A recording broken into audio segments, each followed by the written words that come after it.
Switch was great, but one very big point of contention was that UI. Very, very basic. That home screen, very basic, you know?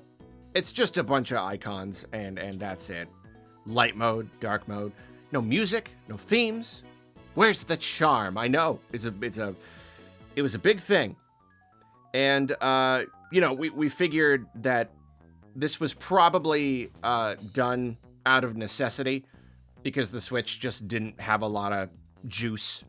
And, you know, they wanted to kind of get up to standard as far as, like, at the very least, being able to suspend a game and go back to the menu goes. It is hard to go back to older Nintendo systems where, like, it has a UI, it has a menu, but you have to, like, close the game to get to it. So I think this was kind of necessary. So I understood it, and I, you know, I personally never minded. I'm one of those few people who I really just don't care, especially if it does make it run more smoothly. I was always fine with it. I was never too fussed about themes and whatnot, personally. But I know a lot of people, it does matter to them. They really do miss the charm and the fun and the ability to, like, customize. So if you haven't if you haven't seen yet, and you're one of those people for whom it really matters, I have bad news for you.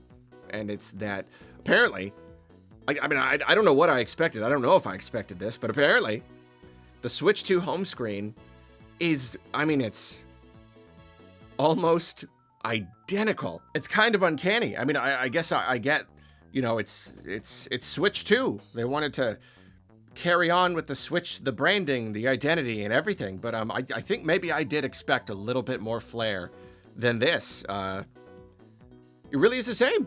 It's just games in a row with some icons on the bottom. And, you know, there's a couple new ones. There's a chat button, and there's a little, like, it was like a notes folder. I don't know what that is. Whatever. We'll find out later. Right now, we're looking at, like, the look of it. But yeah, it really is pretty much just the same thing again.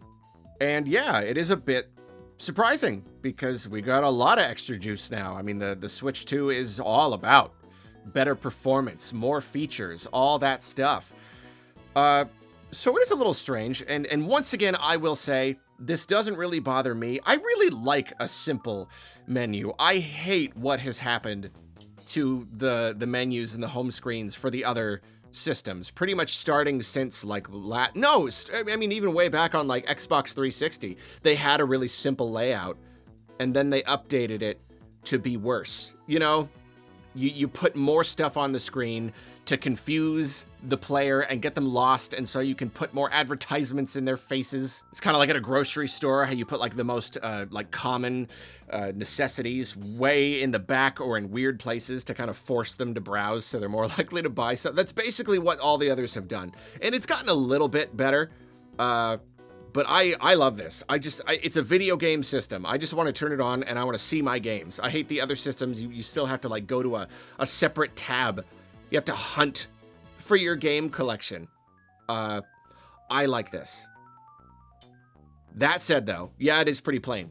It is a little bit surprising. However, I will also say, I think it would be silly to assume that just because this looks basically identical to the original Switch's home screen, I don't think that's to say that there won't be themes.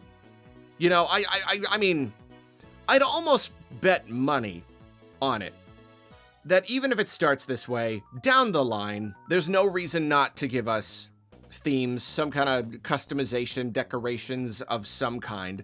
Because if the simplicity of the original was kind of a necessity, well, here, now I think this kind of at least the functional simplicity, the fact that it's just some icons and some games, that seems to be a design choice now.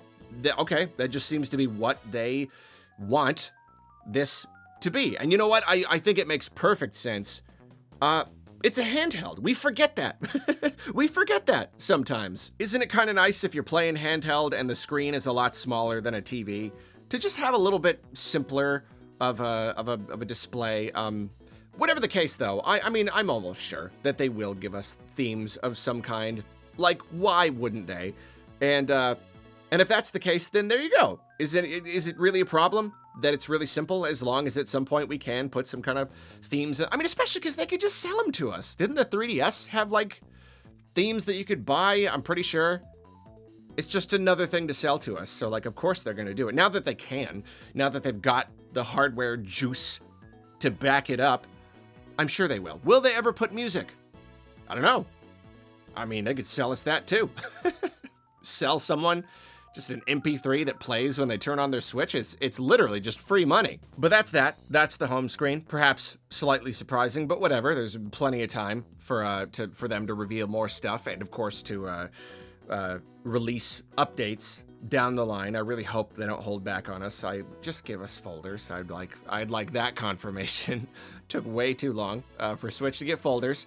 But we got another little thing here. We also have a little glimpse of the eShop, and there's a lot of really great information in these Ask the Developer interviews. They're really going hard on this. They're revealing a lot of stuff, and it's really cool. They're being very transparent. And you know, the eShop, that is one that I do care a lot about. Really, I don't mind the simplicity of the Switch's home screen, but the eShop, obviously, it's dreadful. So they've given us a little taste of it here, and the biggest takeaway is that yes, just yes, it functions better. It is smoother, it is quick, it shows that, I mean, almost the entire purpose of this little clip is for them to just show us, look, I can key between games, and it'll like autoplay the trailers, and it really does not take long at all. There's no lag.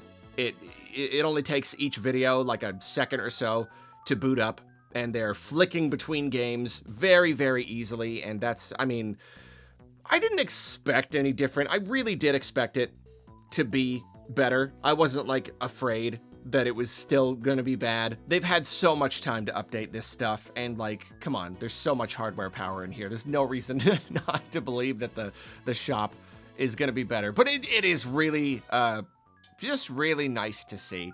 You know, it really is nice just to see a person flicking between games and them loading really, like the videos in particular, you know, just navigating the old eShop was bad enough.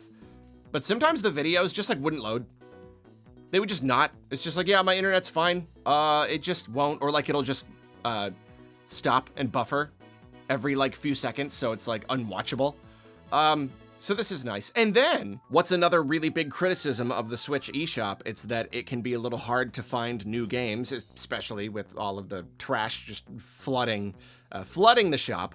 But here they're introducing a new feature that recommends games to you based on your own tastes and purchases. And, you know, of course, this is a very standard feature, basically across every other digital storefront for just about any other digital product anywhere on Earth. You know, Nintendo's kind of the last to do this, but hey, again, better late than never. There is now a dedicated section of the eShop called Game Finds For You.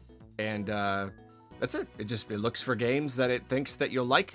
Games will be recommended based on your preferences. And it says your finds will be refreshed every Saturday.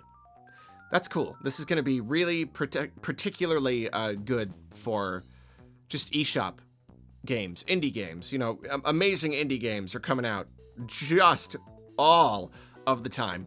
And I think this is good. And, you know, obviously, the biggest problem is just how Nintendo is allowing the shop to be flooded with so much garbage. I think that's a bigger problem to fix. We don't know what they're doing about that yet. But at the very, very, very least, we know that there is some sort of nice little recommendation feature. And I really like that here in this little video, in this developer interview, that was what they pointed out very, very specifically. Hey, look, here's a couple second clip of the eShop. Look, it loads more quickly, and there's a recommendation feature.